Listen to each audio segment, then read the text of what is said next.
Welcome back, everybody. It's Lance from Honeycutt's Brush. Today we are going to be working on a couple dikes on this hill. Just to explain it a little bit better, what you're looking at here, you can see these scrape marks here, a couple areas. That was where our low boy was coming up the hill, and when the transfer truck apexed, the low boy would hit and scrape. And we don't want to tear anything up when we're doing that. So what I'm going to do is take the JCB with the 72-inch bucket and cut this back. Now, we're not going to have to worry about a whole lot of erosion. I'm not going to cut down into the actual swell on all three of these. But what I am going to do is cut back on the hill itself a little bit. And I'm going to try to do it all the way through. You've got this hill here, and you can definitely see where there has been contact with the top of the dike.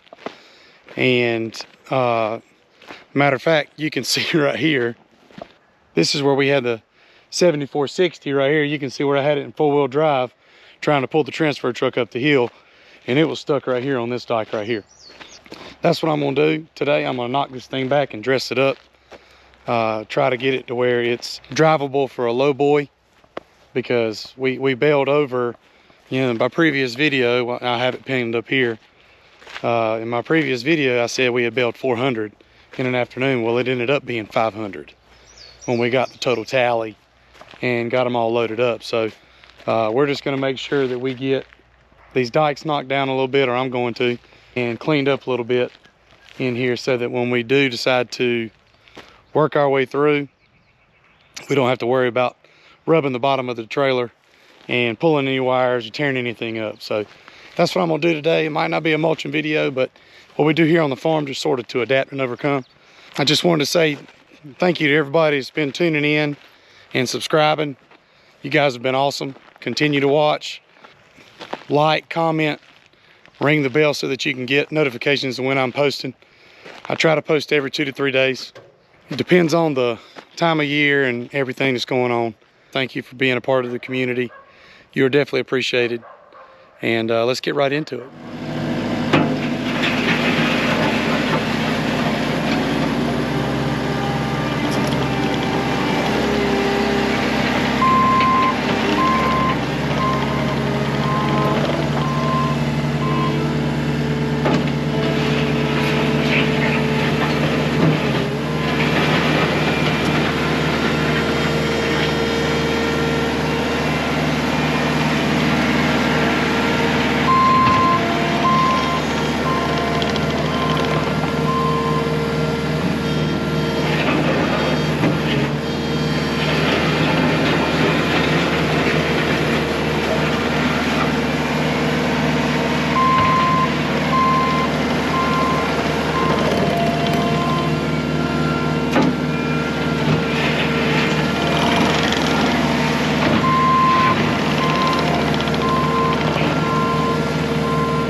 did the best we could. All I really did was just plane these down a little bit. Took the edge off of them. They were real crisp, and I wanted them to be sort of more of just an ebb and flow, so that when the trailer goes over top, it doesn't really bar down on it and tear up. Basically, just, you can see where I cut the top. That's where that really light dirt is, and pushed it down the hill and just tried to make it as uniform as possible. There were 3 dikes going down the hill. I mean, it drops about 30-40 feet right through here, and that's how we get down into the pasture. Now we've got some longleaf pines to our left here. This is where we just this is how we get down to our alfalfa fields and areas like that. As you can see, there's alfalfa field through there. I may even put a drone footage up of me flying, right around this area. Knocked out the top one. The top one was our biggest issue, so we knocked it down a pretty considerable amount. The middle one can have problems, but when you get enough momentum, it's not a big deal. And then the bottom one, there really wasn't much to it other than just cutting out a little bit on one side and leveling it out. Okay, overall, I did exactly what I wanted to do. I just sort of cut down on the dike and got it to where the water still runs behind it, doesn't wash it out, but at the same time we can get over it with a big piece of machinery and get up the hill with no problem. You see where I drove over it with my tracks. I don't think that does anything other than aesthetic. It's a job well done. Let's just put it that way. What we're gonna do next is we're gonna put rock on it. That might be a separate video, but I am gonna get some rock and we're gonna put it from the top to the bottom so that we don't have to worry about it anymore, and sort of get it to a routine yearly thing where if we need rock, we're gonna put it back down so it just doesn't wash it away. That dike's been there for ages, ever since the farm was built. I know you guys have been enjoying my videos through the comments and through the likes. I do appreciate everything you guys have done. It's super appreciated. So continue to watch them, continue to enjoy them. I'm Lance with Honeycutt Brush. I'll see you in the next one. Thanks for watching.